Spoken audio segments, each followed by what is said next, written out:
Welcome to History for Jerks' brand new podcast called Friend Check. Friend Check began as a sub-podcast of American Timelines, a fun true crime/history podcast. You see, Joe from History for Jerks noticed one day that he had a ton of Facebook friends, but he only really interacted with a handful of them. He decided to start this podcast as a way to figure out who these Facebook friends actually are and determine if they should stay friends. Throughout this process, it became apparent that each person has a unique story and background and amazing lived experiences nobody gets to hear about. This is Friend Check, a middle-aged guy screening his Facebook friends through podcast interviews. Throw in some craft beer and a stoner best friend as the Ed McMahon type, and you have a pretty cool podcast. We are re-releasing all the episodes from American Timelines, and then all new episodes will appear here. So please subscribe.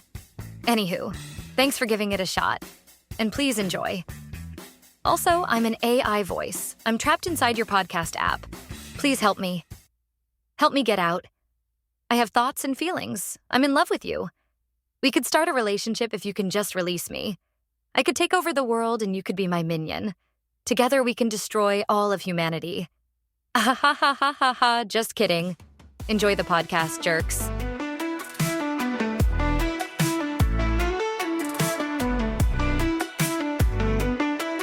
It's the Friend Check podcast, motherfucker. History for jerks. You're the jerk, here come the history, bitch. I'm Joe. This is the first in a series of episodes I'm calling Friend Check. I'm going through my Facebook friends list, and I'm going to check in with each person that's willing to sit down and have a recorded conversation with me. We're going to find out from each friend, hey, who are you? What's your story? Why the heck are we friends on Facebook? And should we remain friends? I'm hoping to get into everybody's backstory because I think everybody's got a cool story to tell. And sometimes you don't find out stuff from people unless you sit down and talk with them. So that's what I'm trying to do. Do they have any true crime stories? Maybe. Have they seen an alien? Maybe. What about that weird guy you went to school with that got bit by a bat? We're going to tell all these stories. I'm going to bring my best pal along with me, Gruff, because we've been best buds pretty much since second grade when Brett Burns knocked over his 64 pack of Crayolas. And please enjoy this first episode called Friend Check. And this week, my guest is A. Kirby McMahon, a.k.a. April Kirby. April Kirby is a local Charlotte Improv Comedian who I met this past year when she performed in one of my Nerdy Night Out shows.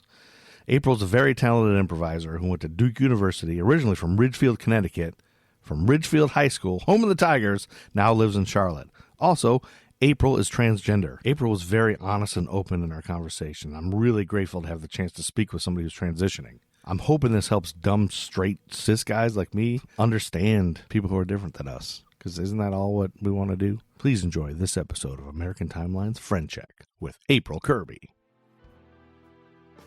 Are you April Kirby McMahon or just A. Kirby McMahon? Or just April? So A. Kirby McMahon is just the Facebook name, and part of that was I go by April Kirby. That's more like Gotcha. my stage name. Well, that's true. And as a performer, you got to have a yeah. Okay, gotcha. Yeah, and all my social medias other than Facebook are April Kirby, and then this is like just Facebook is one that was more coming back from starting in high school when I got it and all that. It's just like more of a legacy sort of thing where I keep in touch with a number of like old friends and family members. So it was, it just felt right to have like a little bit of a difference. And then also like when I was sort of coming out and stuff, that would sort of, so people wouldn't be confused as to who I was. And then of course, by making my, first name just the letter A, that shot me right to the top of all alphabetical lists. So, yes, you are at the top of the list. Yeah, that's exactly it. That's why I bring it up. Skipped and jumped over the algorithm. Well done. That's why I bring it up because you did that. You have gone to the top of this series we're doing called Friend Check, which I think might be part of American Timelines, the podcast I do, True Crime with my wife. So I think because we've already recorded them and I already have a podcast thing where they have listeners and we already kind of do it. Steve's already been a co-host. So I think the only thing I have to do to tie it into what we normally do is ask you some things about your hometown, find out you're the mascot of the school you went to, and tell course. me any stories you have from your hometown that was maybe a murder or didn't have to be a So murder, a crime. Through line of her life. It might Yeah. have been a murder. Okay. Well, maybe. or something crazy that happened. Like, what's your hometown known for? Or it's a famous person or a weird thing, or because I think everybody's got something about their hometown. For instance, Steve and I, where we went to school, 3 girls in our while we were in high school were dating teachers. Yeah. And it was they had a very hands-on relationship. and nobody cared. Everybody was like, yeah, yeah, it was kind of like an open secret, weird town. Like, that's one never confirmed. But to be fair, if you can be fair, this went back to when my elder sister, not one of them, but she also knew people that were dating teachers. Like, it was in just the like 80s. People were just like sort of cool with it. So it was just kind of like there could be worse things. I don't know. They were like, they were like, we've still got lead in our gasoline. We've still got Reagan's still in office. We still chewed on the little lead things that would pop out of the electrical boxes. Yeah, and that's like that you could use for slugs and quarters or just chew on. Yeah, and they knew lead was bad at the time, but people just weren't ready to give it up. Just like it cigarettes, was just too easy. Just like cigarettes now, it's like, come on, I've been doing this my whole life. Just let me have this one little thing. It makes my teeth stronger. I look like Jaws from James Bond. Cigarettes. Have you ever smoked, April? I did. Cigarettes? I smoked for like a decade. Oh, a decade. Okay. What'd you smoke? Yeah. What did you smoke? That's a good question. We'll beep it out. I started by smoking American spirits, like a true little hipster, but it was like too intense on my lungs, so I switched to Camel Turkish Golds because I still had to be a little hipster, but I couldn't do the spirits anymore. You've since quit smoking, right? I assume. Yeah, as most people, like a year and a half ago. Yeah. Oh, really? Only a year and a half? Good. Oh, well, good for you then. So it's kind of new. Stay strong. So I find, so we both used to smoke, Steve and I, and I find that when you talk about, like when you said Turkish Gold, that made me want to have a cigarette really bad for some reason, Yeah. Well, you were a fan of the Turkish Gold. Those were a fan of the Camel Reds. I like the Camel Red Lights, and I liked the American Spirits. Oh yeah, no, I was a American Spirit, light blue. Light blue. Okay, so I recently just discovered, because I bought a pack for the lake this summer when I went. I was like, you know what? We sit around the fire anyway. I'm breathing shit. I'm gonna smoke cigarettes. So I went to buy a pack of cigarettes. Haven't bought them in, I don't know, 10 years probably. And I was like, hey, can you give me a pack of American Spirit Lights? And they were like, well, which is that? And I was like, I don't know. You tell me. Like, you're selling them. It's like, I don't know. They just have different colors. They don't have anything on them. Yeah. And I was like, why not? And then my friend Christina told me they can't say light or ultralight anymore. Oh, yep. Like there was some law passed, like because it suggests that they're better for you or something. Mm-hmm. Yeah. Interesting. I didn't realize that's why that was, but I always thought it was just like because they wanted you to get into like the lore of American spirits, like go on their website and find out all the names of everything. Yeah, no, that's what I did. Yeah. The different colors, like there's like an organic Perquet was the black label. Well, yeah. Huh. Hey, I don't know. Anyway, a little side tangent, which we do here. We like to embrace a tangent. How do we get on cigarettes? How do we? What was I asking? Just recently quit smoking. Oh, your name A. Yeah. Because hometown, whatever. So I remember a couple things from when. So we'll just let the listeners know we did this already. We had a great conversation, and it was an hour and a half. Probably I thought we had a good time. It was great, good connection. I enjoyed it. All you internet sleuths, if you can find the lost episode, you win $4 million courtesy of Joe and Steve. That's paid in cash and a free non-sequential dollars. So, yeah. Oh no! What are you promising? Nothing. Not for me. But I do. The biggest thing I took away from our conversation, I think, was the biggest surprise for me, was that you were really into Pokemon. Like you were like a Pokemon, not not Go, but the card game. No, Magic. Oh. Magic. Oh Magic. yeah, that's right. Yeah, Sorry, I got them mixed up. Yeah, Yeah, I was You never were looking at quite- me crazy. Yeah. Yeah, well, I was like, I wasn't a Pokemon, but I wasn't like very like good at it. I wasn't one of those hardcore Ash Ketchums, but yeah, Magic. I definitely played a lot of Magic. Magic the Gathering, right? Yeah, and and when I was playing, I was equally embarrassed about both, and now both of them are. I don't know if they're actually cool, but they're cool enough in the internet bubble I've cultivated for myself that I'm like, I should have stuck with it. So Well, I mean, they've moved into a nice mainstream, or just to the side of the mainstream.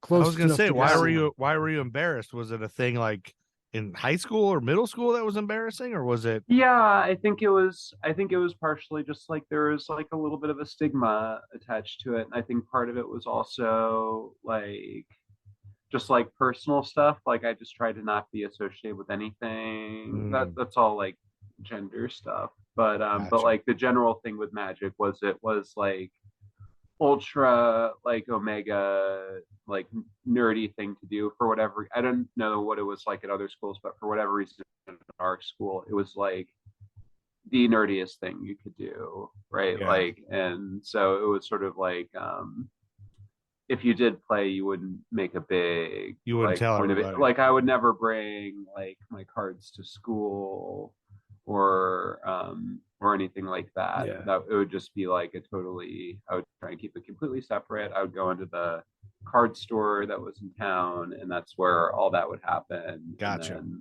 Gotcha. it was funny because actually the some of the cool kids, there's like a parking lot kind of nearby, and cool kids in their parking lots, they were hanging out in that parking lot, and sometimes they'd come up to the store just to be like, in my head canon, it was like, oh, they want to learn to play, but they're too intimidated by us but they were just like, I don't know, just checking out the scene or whatever. And that was always like, Well, you got to wander around the parking lot. You can't just hang out in the spot of it, I guess. yeah, you got to make mischief. You got to Yeah. have like some pranks, and you can only loud. yeah, you can only nut tap your bros so many times before you got to go find something else to You got to do. do to talk loudly by, to Yeah. just scream at. Yeah, just like just say something loud. And like a great one was just like sort of just like narrating what some random person inside's doing, so you could hear it and be like, oh, they're eating chicken fingers now, or something like that. There was a pizza place nearby that had really good chicken fingers, so we were eating chicken fingers a lot there. That's making me hungry for chicken fingers. So I think you might just be very suggestible, because first you wanted cigarettes and now you want chicken fingers. Yeah, I think I'm just like, I'm just very needy right now. Like I got a lot of needs right now. I'm not needs, but I just fill in some holes. That's all. I'm gonna send y'all a picture. I just made chicken fingers for dinner tonight. Ooh. Oh. Whoa. April, those look good. Are they spicy at all? Just a little peppery. It's like some pepper, man. Yeah, I can make them nice. spicy. Yeah, those are. Nice. And then All I right. do the French fry crab. For the listener, just picture some delicious fried favorites next to some French fries. Oh man, I guess I'm hungry.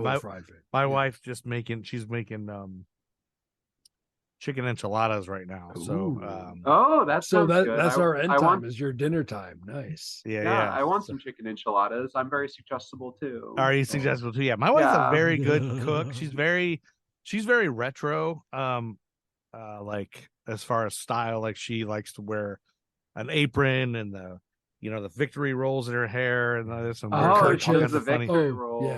Yeah, she's like the fancy like dresses, like crazy wacky dresses, and she's a school teacher, so the kids just love her. So wonderful. Little kids like special. I love ed, that. So, yeah, you would love her. So wait, okay, so let me back up. So when you're talking about school, I'm trying to figure out age wise. So it was probably the early 2000s that you were in high school, or I graduated. Yeah, I graduated high school in 2007. Okay, gotcha. So around that time. And then I see you're from Connecticut, right? Yeah, I'm originally I grew up in Ridgefield, Connecticut. Ridgefield, Nice. Connecticut. So what's that Mhm. close to? We may have A talked. lot is closest- Connecticut. It's just The closest place that people have most often heard of is Danbury, or maybe Stamford. Oh, Stamford. Okay, I've heard of Stamford, Connecticut. Yeah. It's like 25-30 minutes from Stamford, but it's like our house was like a 5-minute walk from the New York state border. Okay. Okay. nice. So it's sort of That like helps. it's in the county in Connecticut that's sort of in like the southwest corner closest to New York. So it's like okay. if most of Connecticut is like kind of like is like sort of slotted in with New England, and that county had a tendency to get kind of slotted in with like more New Yorky type stuff. Okay. New Yorky stuff. Okay, cool. Yeah. So it just makes me think of, it's probably not exactly close, but makes me think of Newhart, like Vermont and stuff like that, but I'm probably off a little bit. I've never been to Newhart, but it's got like it definitely had some like New England town vibes, but then it was also like a bunch of commuters who went to like New York City or Oh Stanford. yeah, okay. So I see New Haven. It's a nice blend of a metro. I was Stanford, okay. I was driving a Yonkers. friend of ours up to Stamford, and we actually stayed the night at this weird little motel that was within sight of the WWE headquarters. Oh, And yeah. the only reason I knew it was the WWE headquarters is because they always showed it at the end title card in the 80s when I watched it. Oh wow. So, yeah, I was just like, well, it's like that's really familiar because it was before they put the big WWE up on it. It was just a reflective glass building that was burned into my memory from my childhood watching So that show. interesting. Yeah. So you're pretty straight south from Montreal. I see. Okay. We got to that tangent because we were asking about things your hometown is known for. Mm-hmm. Ours was inappropriate. Yes, right. So Ridgefield. So you Ridgefield, Connecticut. I get so confused by that geography. This is the worst I am at geography. All that stuff between Boston and Connecticut and New York. I'm all like, yeah, Delaware's in there somewhere, Rhode Island. I don't know. Yeah. I don't know what any of that is. I'm terrible So at it. if you go fast enough, it New goes by Hampshire. pretty quick. It's true. Yeah, if you're flying through It all blends together. or just driving through. When you're Yeah. driving through, you can like cross borders in that area rather quickly. So it's like Yeah. clam country. Yeah, so at some Yeah. point you transition from clam strips to whole belly clams, and that's when you're like in the New England. Yeah. So do you like clams? I do. They're one of my favorite. I like them fried. I like them steamed. If they're, I don't really see them for like great deals at the grocery store down here, but back when I was in Durham, occasionally they'd have for a decent price, and I would just get them and steam them up. Yeah, they're super fun. There's a fun like pasta recipe I have for like little neck clams. Yeah, they're. But I like all kinds of seafood. That's I guess that's like the most New Englandy part of me is all the seafood I got into while I was up there. It's a good, it's a good amount. And it's a Yeah, good it's true. seafood. Yeah, there's a they got- distinct difference between a clam and a shrimp.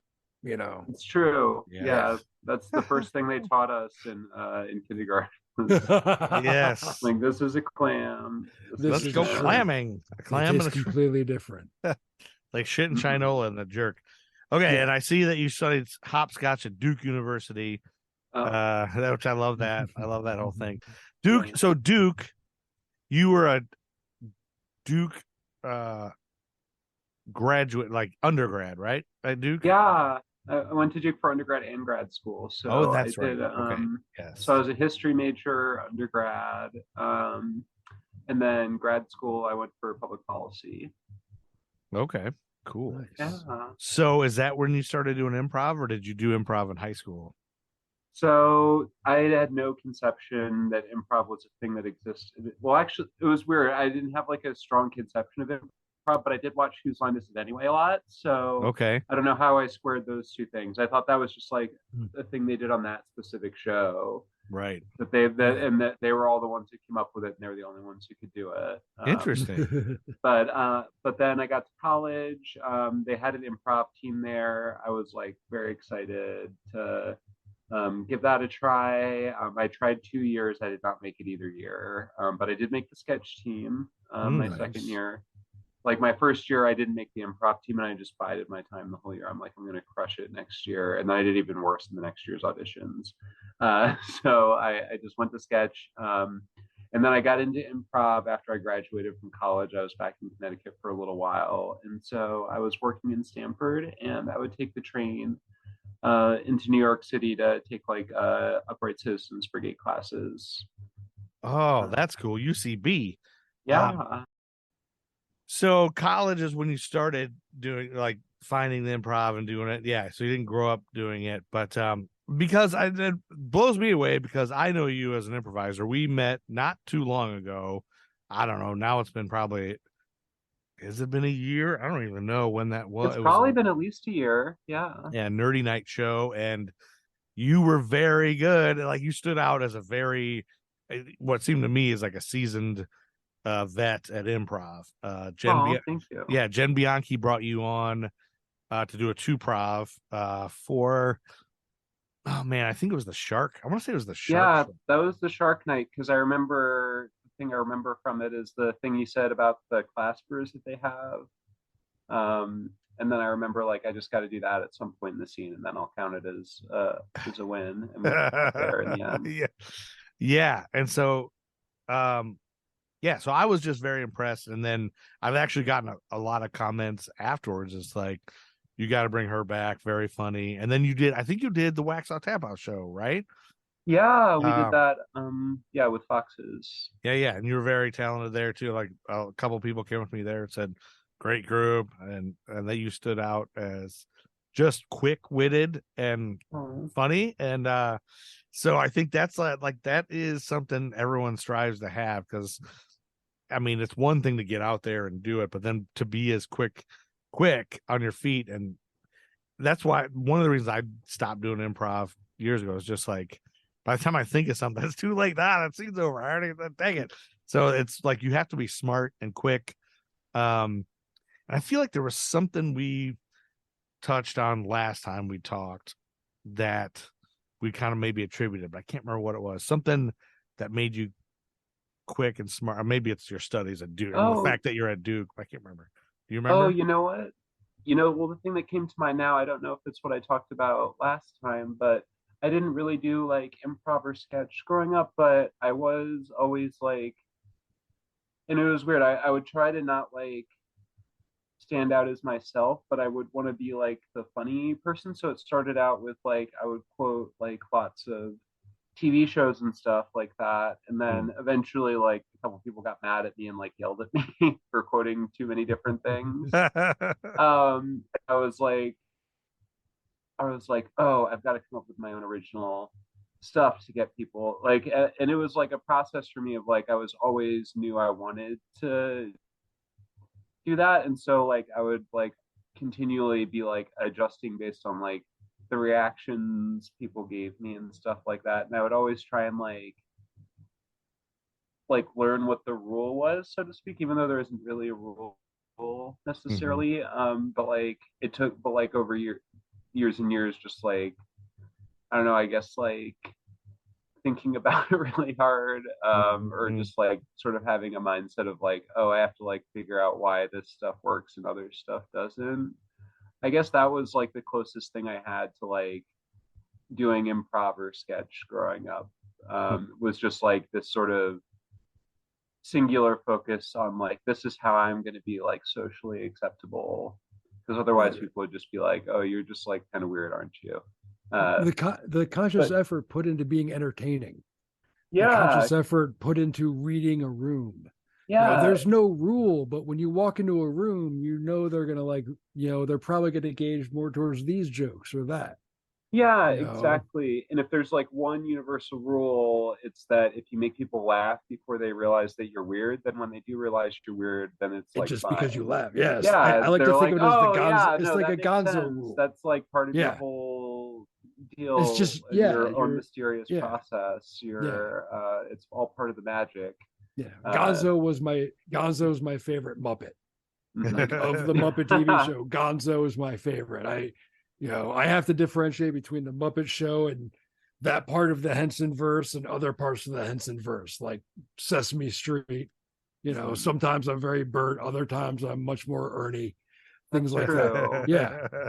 Yeah. Sometimes it's like, sometimes I need to feel like I'm Bert in a situation just to feel like, like I feel like authoritative and in Bert got shit charge, like done. I can control the proceedings. Yeah. And sometimes it's like, hey, I need a little freedom just to be me, just to express myself. Exactly. Sing to the rubber ducky. Yeah, exactly. Yeah. You can't always be, unless you're Bert, or even Bert and Ernie can't always be Bert and Ernie. Sometimes No. Bert. Yeah, sometimes Bert takes a little bit of Ernie and Ernie takes a little bit of Bert. Yeah. Yeah. I think that was like the first lesson. It was in there. It was somewhere in there. Like brought to you by E or F. I can't remember. It's been a long time. So I think what a lot of people that end up in comedy, like you said, is people who, and it seems like a lot of people who are either feel like an outcast or feel like they're different or are afraid to be picked on. It's like bullying in comedy goes. So it's such a great way. People like, you always hear people say, like, I make fun of myself before you can make fun of me. And then you kind of take that power away, and then you're the funny guy. And it's like, I'm either going to get shit beat out of me or I'm going to be the funny guy. And they're going to, if I make you laugh, you can't be hitting me. Which is kind of a strategy I took when I worked with people with disabilities. Was I had to be the behavior specialist. And part of it was like how to de-escalate situations, how to get people not to hit you. Yeah. And people rarely hit you when they're laughing. Like, so if you can keep people funny. So it's like this ingrained thing with comedians. Like, most of us have been bullied or picked on or afraid we're going to be picked on or felt like the outcast, but we become these comedians. And then I just think it's so funny how so many have inner things going on and inner turmoil and things, but on the outside we're making you laugh, we're entertaining you, and you're getting this benefit. But meanwhile, we have all the shit going on inside, just a defense mechanism. But well, it's so funny because like part of that like lack of identity for me was like related to like gender stuff. But like I also, like in high school, I was just like big enough that most people just like couldn't like threaten me with violence realistically. Like, cause I was 6'3", I weighed like 250 in high school. Oh, really? That's what I was gonna say. Yeah, Steve doesn't know you're tall. You're very tall. No, I don't. Yeah, and so I don't know you outside this wee box. I didn't realize you were 6'3", but very tall. Yeah, it's so interesting to think back now, because like looking back, like looking back, people did kind of like pick on me in the ways that, in like some ways, but like at the time it like didn't register to me as such. It was just like them telling me what I needed to know and stuff like that. So it was just interesting, like it's thinking back, like the ways that some stuff unfolded, and looking back in retrospect, it was like at the time I was just trying to sort of like get to this like point of like identity that I figured I would eventually get to if I just kept plugging along and tried to be like that person, which included being like funny and getting attention that way.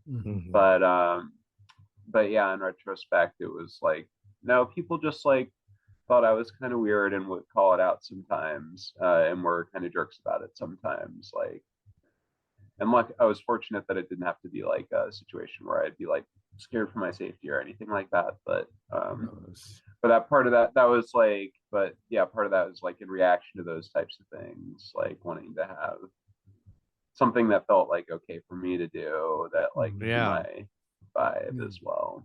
So I think that's what I think. There's a lot of people like Steve and I, straight white guys, that are aren't sure about transitioning and what it's like for you and how hard it must have been. There's no way we can imagine that, other than just knowing it had to be so difficult. So just thank you for sharing that. So we really appreciate that. So you felt like, I think you said this before, that you always knew something was different, that you had a different identity, that you just didn't like come to terms with? And then Yeah. was there a moment when you just went for it or finally realized, or I'm not sure it wasn't like you didn't wake up, but you finally were just like, I mean, how did you get the courage to do it, I guess is the question. Like, Yeah, so I guess the way usually what I bring up when I talk about this sort of thing that I think is surprising to some people is that, I had like gender stuff, like quote unquote, like there were signs of things that I like that were more reflective of like the gender expression I would want to have. And I would do those things throughout my life. Absolutely.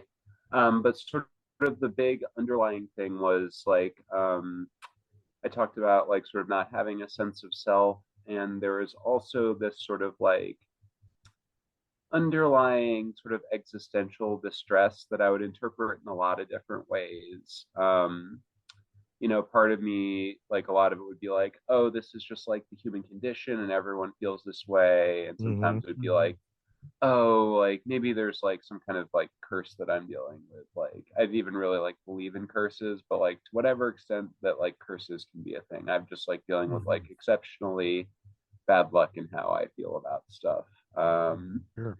Things like that. And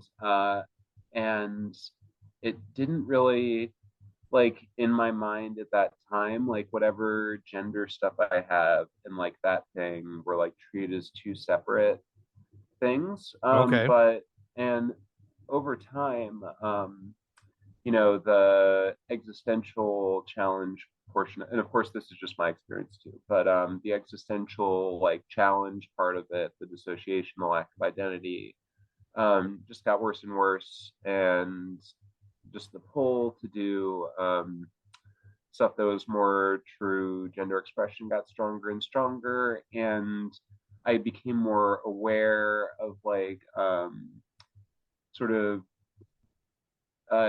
trans, I don't want to say role models, because by that age I was like, it wasn't like a role model thing, but like just trans people who are just like living their lives and weren't like a TV caricature or something like that. And eventually the excuses became more like, well, if I haven't already decided to transition, then I must not really be trans, et cetera, et cetera. But eventually I just got to a point where like the existential challenges just really had my shields down. I was in a vulnerable place, and I just saw something that helped me give myself permission to just like say, well, what do I want? And then once that happened, the floodgates kind of opened. And the real shocking revelation is that once I started, and this was just like a couple years ago. Wow. Okay. Less than 2 years. Yeah. When I started transition, the real shocking part was that once I started taking those steps, it started to alleviate this underlying pain that I thought was just like this existential misery that everyone feels like, and just realizing that it was something I could address. Like, that's wonderful. Yeah, it was just something I'd accepted that like that I would never, that would just be like a part of my life. And like even the decision to transition was like, well, I might as well try it. Right. Wow. What can it hurt to just see how that goes. And to say that it had a big impact on me is like a huge understatement. It was like it was addressing that underlying pain. And then it's also, for me personally, it was also like once I started hormone therapy, it was like an ability to connect with my emotions that I did not like. I always used to be like, because I was like a big like got into like super into feminism and stuff in college and all that stuff. And part of that would always be like, we could go down a whole rabbit hole of that, but for the purposes of this story, one of the things I would always be like was like, oh, I don't understand why guys can't control their emotions. Like I have emotions and I control them just fine. And having sort of experienced like more like true like full-fledged emotions in the last couple of in the last like year and a half or so, I was like, oh, I get it now. It's not that easy. there's like a little more to it than I thought. I was just like feeling all that through. I always liken it to you know, those like little like sleeves you put in to like protect like comic books and stuff. Yeah. Like I was in one of those, like feeling everything through that. And Oh, it's yeah. like And then being out in the air. Yeah. Wow. yeah. So Very it's good sort of, analogy. yeah, and so it's interesting because I'm a person who sort of like in retrospect the signs were always there, but like came to this full realization and decision later in life. And there are other people who have such a strong innate sense of, you know, who they are from like early in life, and just kind of know and have the words for it, who say it from a very young age, and that can be a very different experience too. So it's interesting. It's hard for me to even imagine like I think part of it was myself like sort of like, yeah, feeling ready to do it and protecting my brain from myself a little bit until I was in a space where I could try it. And Sure, yeah. but yeah, that's I think that's sort of like the big takeaway, or that I hope people have when they hear about like at least my personal experience is just like, it really like there is the expression component and what we want and who to be our like authentic selves and things like that, but there is like a real psychological toll that it takes over time, and part of like sort of finding that true personal expression is like addressing like the harm you've done to yourself over the years. I'm trying to deny that. And for some people it's even like just like the actual like being on the wrong hormones is also like a source of discomfort and and pain, and sort of like, yeah, it's I imagine.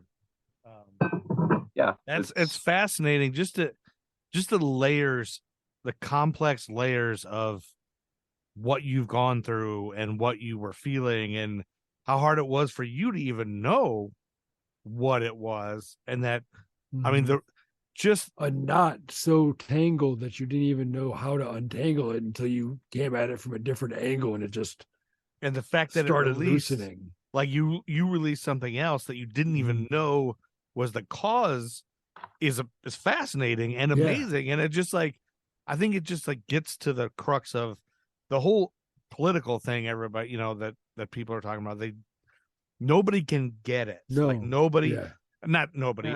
There are people that do get it, but a lot of us have no idea, can't even fathom what you're talking about. So I felt like you did a great job just now of kind of explaining and touching on the fact that it's so complicated. It's almost a feeling that you can't even really explain how you felt. Like the fact that you had this different, I don't know, this pain that has kind of released. I mean, it's that nobody can fathom. That's what, I don't know. Anytime I hear the whole stupid right wing talking points about, oh, we're indoctrinating our children and we're like forcing, you know, children to choose gender. You know, it's like, it's easy for somebody who's never felt any kind of this type of way to just whatever, you know, and just like dismiss it, cast aspersions. And it's just sad to me that it's become this talking point just because they need this, the right needs an enemy all the time, and it's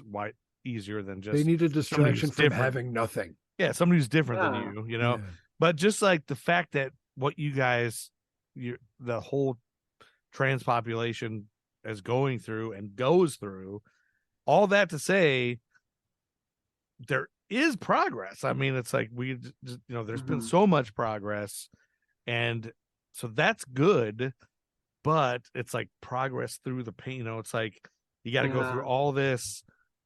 And progress is never easy. You know, it always hurts everywhere you get to. But like you said, you're just sharing your story to hopefully help one other person. Like one other person, because it helped you seeing people living their authentic selves. It gave you a point to go, wait a second, I can draw that line. Absolutely. And I think that's really the crucial part of visibility. I think part of it is normalizing, that trans people exist in society and people just getting used to that reality. But I think you raise a great point of that. The other big part of it is like, how could I not have known growing up? Well, the trans representation on TV was like Mrs. Garrison and the guy from Ace Ventura. Oh yeah, that's right. Yeah. And they were, there they was were no just like, framework. made We don't fun teach of the and right questions. yeah. We don't teach to ask questions. Yeah,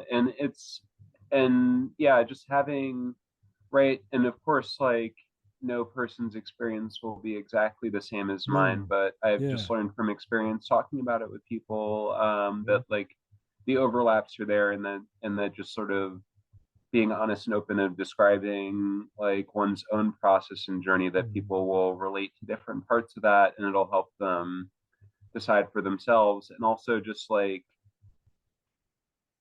to have sort of trans people be there and say like, you don't have to gatekeep yourself. That was such a big part for me, was like, there's like, right, there's this whole like sort of hyper elevated image that existed, that like I was like, well, if I don't meet that, like either like the caricature types or just like the commitment to like being this certain image, then that must not be me.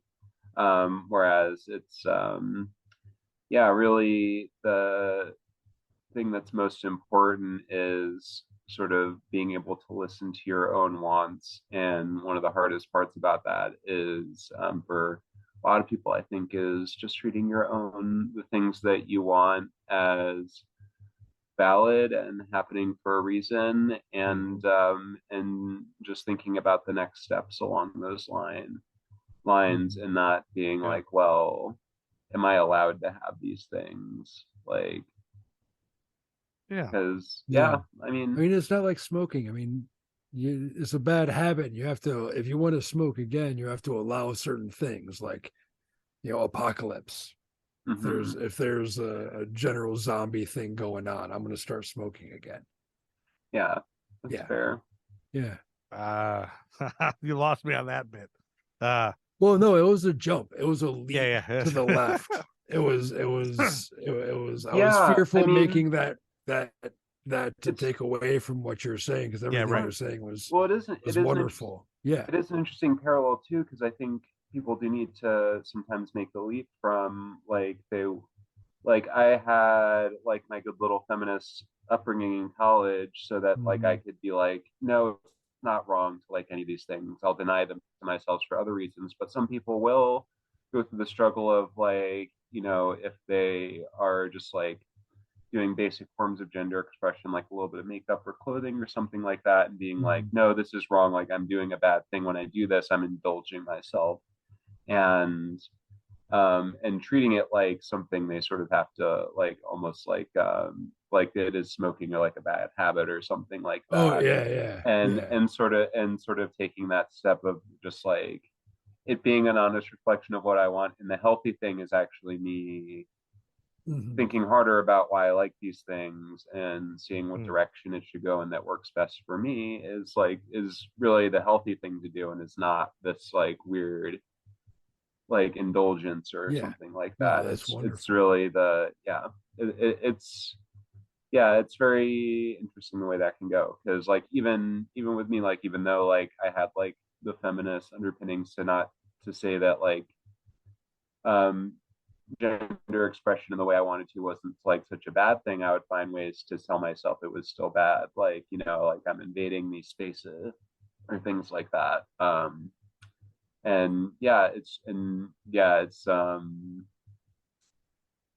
That's one of the trickiest parts, is just not being hard on yourself, and saying it's okay to want the things you want.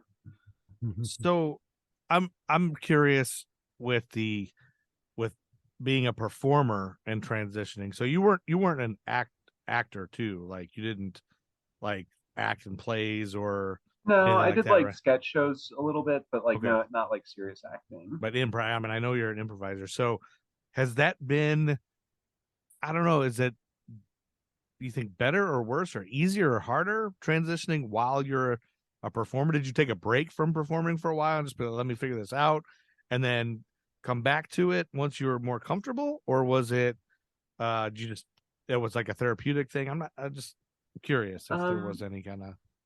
I would say so. The first 6 months I was transitioning, the most of the shows that were happening were still live and online. But basically, I was early enough in I never really stopped. Like, I did think there were a couple of live shows during that time, and at that point in time, I would just sort of basically just like go and say, "Hey, I'm still like a boy." Like, I wasn't out to anyone, so I would be in like what would be called like boy mode, Okay. basically. So yeah, it would be just like basically like there came a time when I was ready to be fully out to like the improv community, and Mhm. before that, if I wanted to go do a show, but I didn't want to have to like explain myself or whatever, I would just dress up and present as a boy, which it does solve like the logistical problem, but like eventually you do just like, at least for me, it was like that takes a toll over time, and so I just have to. Do you mean to Yeah. sort of take a toll, like you feel like you're not being your true self, or you're hiding something, or at that point, since Yeah, you're still transit, you just didn't feel yeah, like explaining to everybody. yeah, because it's sort of, when we talked about like the link between authentic expression and this like underlying existential pain, that underlying pain was gender dysphoria and feeling like misaligned. Yeah. And so it's kind of like, I would liken it to like if you had like sort of just like a wound somewhere on your body that was just like kind of maybe a little bit scarred over, but it hasn't really healed, and like so it wasn't necessary, and like going back into boy mode, like kind of poking at it a little bit, right? So Okay. it's not necessarily like going and doing it once was such a bad thing, but I'm like acutely aware now of this, like the existence of this thing, and like the more I poke at it when I'm trying to heal it, like the more it's just like making it Yeah. worse, and keeping it from healing the way it's supposed to. And so I do, and so I would feel that, and like over time it just got harder and harder, like the more I accepted like the comfort of actually like being in my own skin, the harder it became to sort of do that other thing. So it sort of worked out in that like I had an audition with a comedy theater in Raleigh that I knew a lot of people at, so I just was like, I'm gonna come out to like a bunch of these people right before the Wow. audition. Yeah. I did that, did the audition, and um, it's like it is definitely different coming out on stage. It feels like, yeah, the dynamics just change in some ways. And part of it too is just like, oh, I just know how people perceive like trans people versus like cis men, and so Mhm. like what's that going to entail in any given show. But beyond that, it's still like a lot of it's just still the improv, and finding some differences, but other things like um stay largely the same. Yeah. Cool. It's I haven't. just, sorry, not to interrupt. I'm sorry to Oh, cut you not at off. all. I was just gonna say it's just I mean, I'd imagine it makes you. Maybe not, but I think just because you're such a strong improviser, I wonder if were you always that good? Like, were you always like really good at improv, or was it like that people are judging you even more as a, not only everybody's gonna make me laugh, why you're not funny, and then you're also a person who's trans on stage, so you might be worried about judgment also. So does it Yeah. make you that much funnier? I mean, I don't know how you can do it. I don't get how you do it. Like, it's hard Yeah. enough to be funny. It's interesting if there's like a little bit of a difference, sort of touching on what you're speaking to. I do feel a little bit of, especially going into a new situation, I do feel a little bit of pressure to sort of like get the initial like ice breaking kind of laugh, like the, oh yeah, she's all right kind of. Yeah. And I think part of that is just like a hyper awareness of like, um trans women especially sometimes are sort of treated as like scoldy or humorless, and so so I sort of do feel that compulsion to be like, let's get one out there real quick, so people who aren't sure what to think before they can start thinking some shitty thoughts can just be like, oh, it's the same instinct. It's the same instinct that led me to want to like hit those jokes way back when I was younger in the first place. So I do feel that a little bit, and I mean a lot of that's just in my head and just being like, you know, what can I do to feel comfortable on this stage? But also I just did improv for, you know, I guess I've been going on like 10 years now. Okay. Oh yeah. Yeah, That's a long time. Yeah. And But you're good. Right, You were probably just already really good. oh, thank you. I'm I guessing. will say, like, yeah, I will say, like, right before the pandemic, I was doing like 5 or 6 shows a week, something like that. Oh shit. Nice. Yeah, so that's like, yeah, I know that's if you're Steve, like, this is one of the best improvisers in the Carolinas. So I mean, thank you for sharing your time. This is a very strong. So I mean, that's it's like, sort of like, I feel sometimes like these questions are probably dumb or insulting, but just because I don't know the background, but I would think, I would guess, like, is transitioning during a pandemic? I mean, you only know that, so probably, but do you think that was easier or harder that it was also a pandemic going on? Like, was it like, oh, I'm not gonna see anybody for a while, I can really think about this? Or was it like, geez, on top of everything else, I gotta you know, having the space to do it, I will say, was nice. And sort of also moving from the Triangle to Charlotte and not knowing as many people, I felt like I could just go out, dress how I would, and sort of feel like, I don't know, I feel like I have reasonably thick skin to just like people staring or giving me like a look or something. Sure. So it was sort of like, all right, if strangers do that, whatever. I just didn't want to run into like someone I knew before I was ready to say anything. So in a lot of ways that was helpful. But you know, that actually does raise another story, which is funny because I didn't officially like be like, yes, I'm transitioning, this is what's happening, until about like, you know, like a little over a year and a half ago. But to start the pandemic, a couple things, like as soon as people started isolating, the first thing I decided was I'm going to grow my hair out. You know, it's the easiest thing to do. But this was like before I even like thought told about myself I was actually transit. I just like, you weren't. And someone actually asked me, like, they were like, hey, people are getting haircuts, why are you still growing your hair out? And I was like, I don't know, when am I ever going to be able to? I just feel like I won't ever be able to do this again. And they were like, oh, okay. And then they like left it alone after. It's always, it's always a good, but I even like, so it doesn't stop there. I have like a whole skincare, like special skincare routine I took up. I started being more conscious about like the colors of clothing from my wardrobe that I was wearing. I was doing a lot of like lighter pastels of what I happen to have.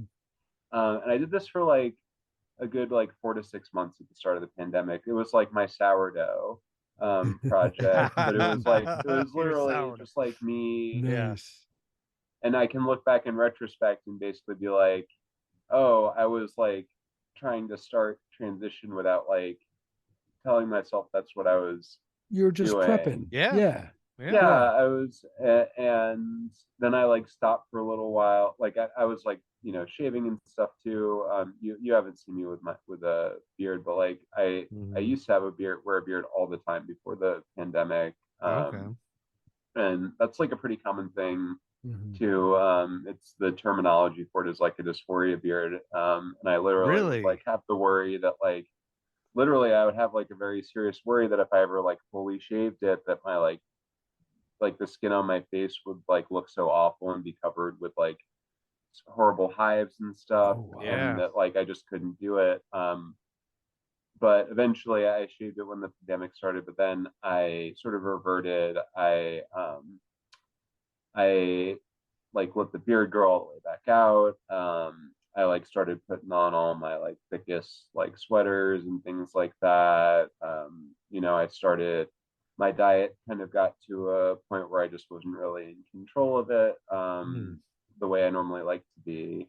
And sort of all that sort of like led up to the moment of like, all right, let's making a conscious decision now of but it's so interesting in retrospect. And I mean, like, you know, we could talk all day about like little signs I had going back, but like that I literally was like, with the little information on how it worked that I had at the time, I was doing all I could to like initiate a transition. And I wouldn't even have like said to anyone like, oh yeah, that's what's happening.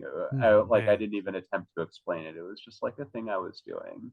I can't. It's such a just a thing we can't even imagine. So that's why I think it's great when we talk about it, and the more people talk about it, the more people like us seek it out, and like, you know, let's find out, let's talk about it. Because I think the tendency is just like, just white American or American generals just be like, I just won't say anything because I don't want to say the wrong thing. So we just shut up and don't say anything. And some people don't want to talk about it. So I don't want to bring it up if they're not bringing it up. But if you bring it up, I'll talk about it, you know, that kind of thing. So it's just like, I really appreciate you really sharing all this. And I think this is good for more people to hear and talk. And the more we all talk, like you said, normalizing this. No, this is thing this people is have, you know, every like, day. This is happening. This is reality. And the more people that see it, the more we can all share in the same beautiful milieu that we have. And that said, now tell us about a murder in your hometown. Exactly. A murder. Oh, this was the real question I was dreading, because I don't know if there was. Maybe there wasn't, but it Murder doesn't have to I'm be a aware murder. It could or be a crime or metaphorical something murder. crazy that happened at your school, or like did anything burn down, or was there the last person we had, you probably know her. We just interviewed Abby Elfman. I don't know if you know Abigail Elfman or not. She's in now where the Fox is, but anyway, she told us about a kid at her school that got rabies and died. Yeah. He got bit by a bat while he was sleeping. So, oh my God, you know, I had to get a rabies. Yeah. I had to get a rabies shot when I was in middle school, but because of a bat. But really, well, good. Wait, because of a bat or not because of a bat? Because of a bat. Oh, really? You got bit by one? No, it was just, we went on a service project, and we slept in an old abandoned middle school, and there were bats in the vents, and so they flew. So we caught one. We saw one like one night, just like flying in our room above everyone sleeping in their sleeping bags, and then they were like, "Hey, listen, you all have to get rabies shots." Yeah, because nobody knows. Yeah.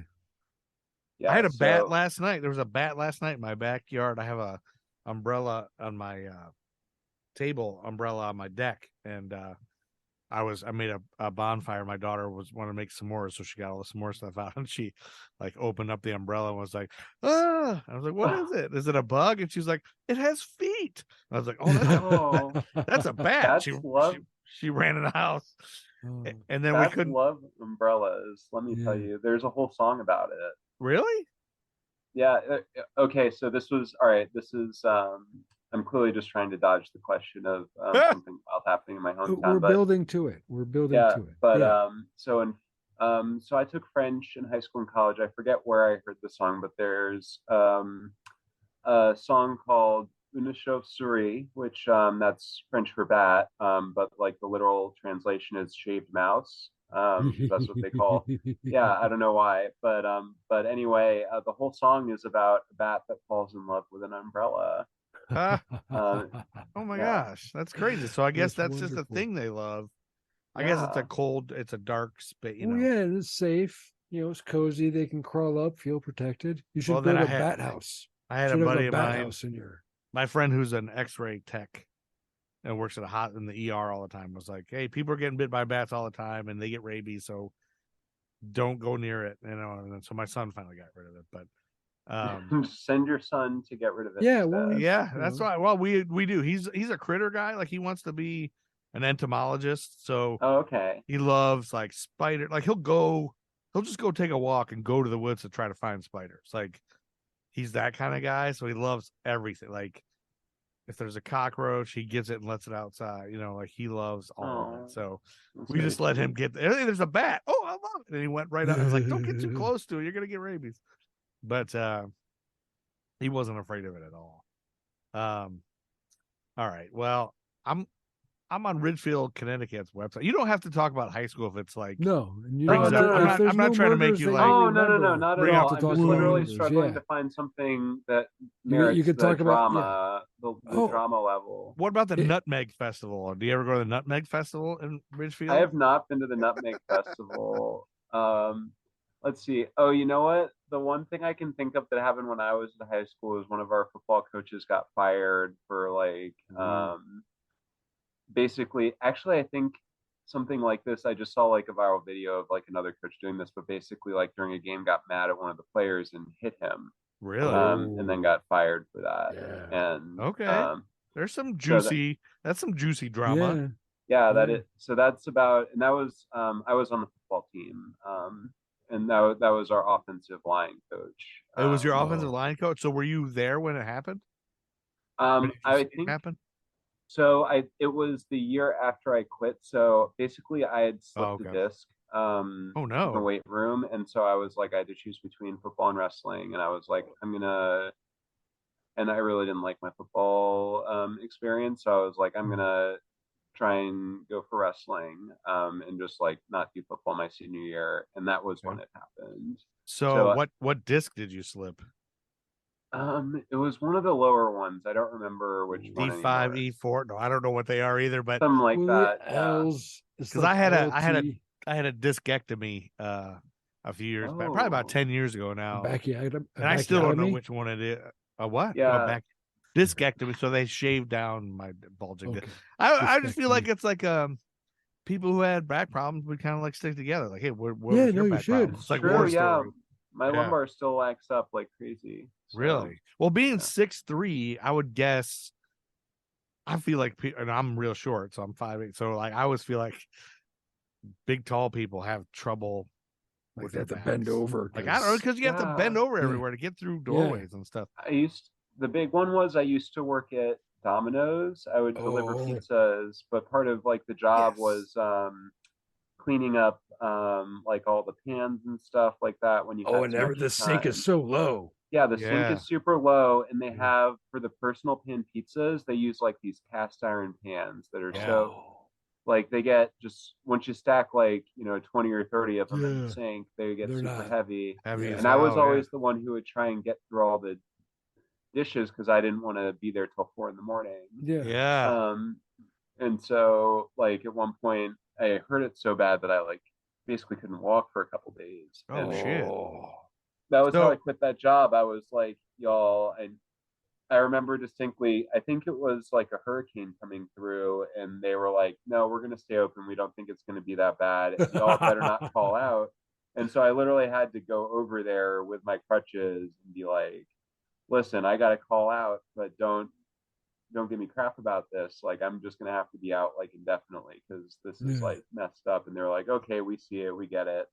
Just like call us back when you're ready to come back. And I just never did. You just never went Because back.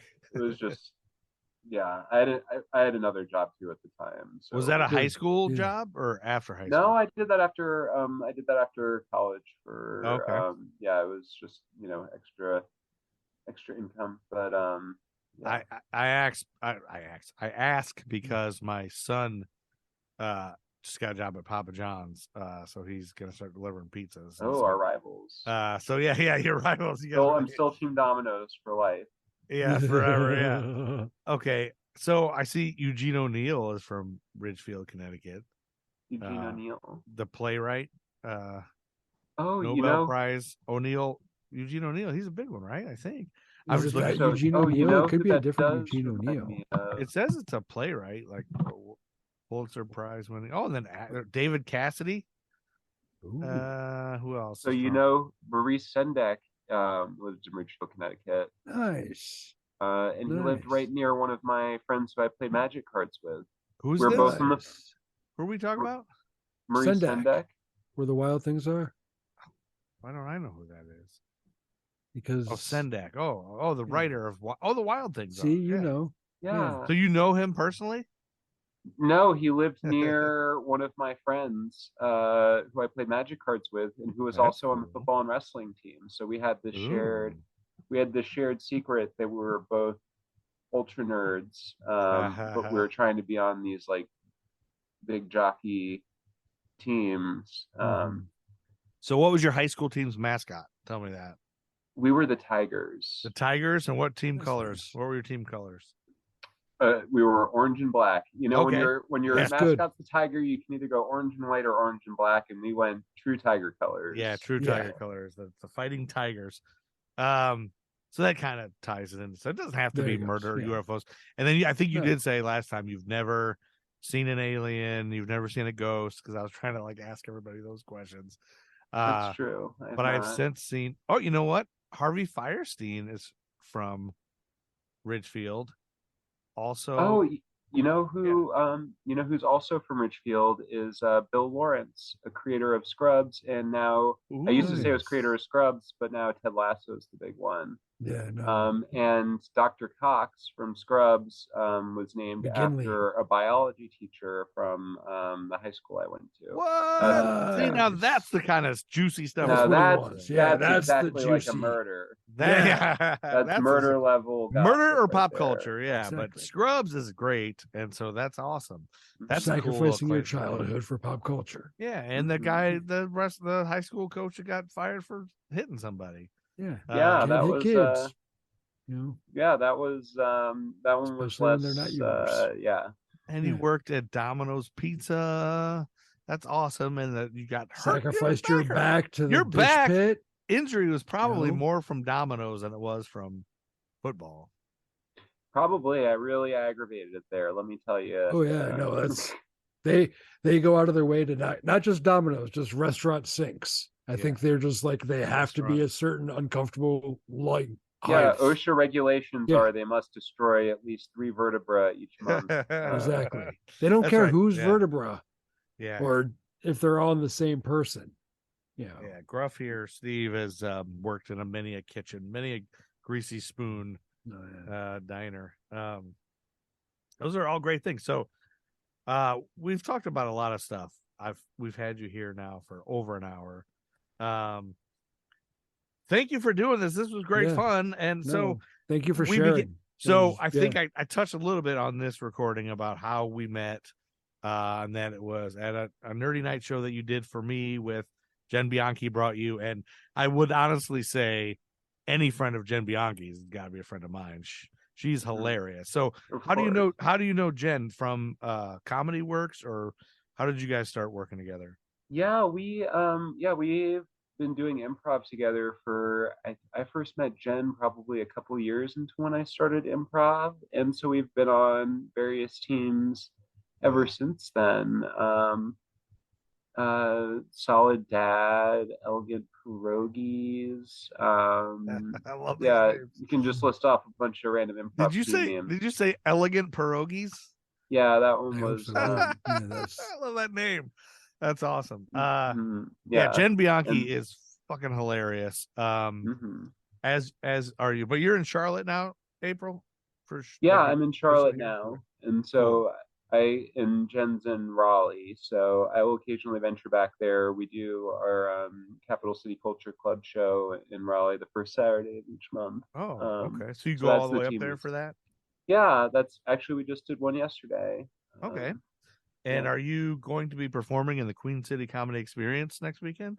I am. I'm going to be performing with Foxes on Friday, and I'm going to be performing with Capital City Culture Club on Saturday. Wonderful. Oh, what show was that on Saturday? You know what? Let me check. I should know this at this point. Let's see. I should have it here too, but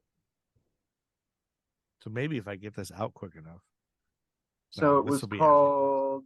Well, you could just cut this together as a promo. Yeah, I could. Okay. It's the Sunday supper at the Mint Museum, starting at 7:30. Okay, gotcha. Saturday night. Yeah, cool. Awesome. That's great. So that's what I guess I thought you were moving to Charlotte, but I wasn't sure if you officially moved. But so we became Facebook friends, I think, after I don't know when, honestly, I don't remember, but it must have been after, obviously, we met.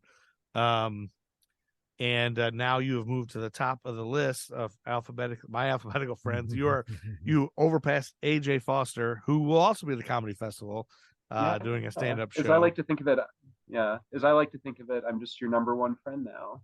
You are my number one friend, and AJ has moved to number two. Actually, I think you're gonna be in the same show as AJ, the pop-up comedy show. I think you're doing AJ disagrees. We could fight it out. Yeah, I'm gonna have you guys fight at the thing. So that'll be great. Comedically or with fisticuffs, as long as the rules are established. I could probably bust out some old wrestling moves from high school. Yeah. You were a wrestler. Yes, I didn't realize. So, well, that said, so now that we've had this conversation and we've got to know each other and you've shared so much, do you think we should be Facebook friends still? Should we remain Facebook friends? I know we should. Yes. Nice. Well, we're gonna have a blast at the Queen City Comedy Experience next weekend. That's gonna be a lot of fun, and come to the after party at Gilda Brewing on Friday till 2 a.m. with karaoke. Do you do karaoke? Do you sing karaoke? Oh, it's been a while. But we'll have to see once we get there. We'll see how many drinks you have. The magic of the night. You never know when karaoke will break out. Yes. Well, thank you for the magic will break out, like Magic the Gathering, which you are a fan of. You brought it back around. Brought it back around, baby. Yes. Well, thank you for your time. Thanks for doing this with us. Thank you very much. We're gonna have to figure out another way to get you on. Maybe just an episode of American Timeline. Yeah, talk about murder. Yeah.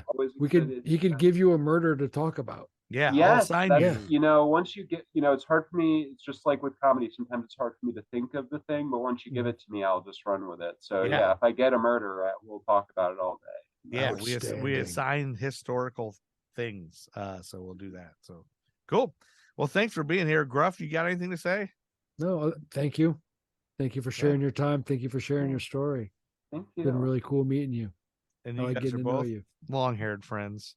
Oh, long hair pals. I had long hair once during the pandemic also, but yeah. All right. Well, thank you for this, and thanks for doing this. And this episode will come out in early 2027. All right. But there'll be a part of it cut into a promo very quickly. I think I might try to. I think you should. I think it'd be a good promo. Yeah, us talking about you cutting this promo could be part of that promo. Yes, you just talking about me doing that. That people love the inside baseball. Exactly. That's like what people are here for. It's what's the West Wing sort of like. They want the veils ripped down. Yeah, they want to just peek back the curtain. Yeah. Oh, Aaron Sorkin. I was going to say Aaron Sorkin, but then I couldn't think of Aaron Sorkin's name, so I was like West Wing. I was like, it's not as strong if you don't say Aaron Sorkin. But now it worked. Aaron Sorkin was there. Yeah, just edit in where I rambled about West I'll Wing. make it sound like you. Yeah, just splice in me saying Aaron Sorkin over however many seconds that was. Just like really draw it out. Now I got all this editing work to do. Very Sorkinian. It'll go quick. It's very Sorkinian. All right, I'm going to end this now, and the recording will automatically end. I'm not going to lose it this time. Thank you for being here, April Kirby. You're awesome, and thanks for starting this new show or series or something called Friend Check. Thank you. Within American Time. This was an American story. I can't wait for Friday night, so I can go out on the weekend and ruin my life.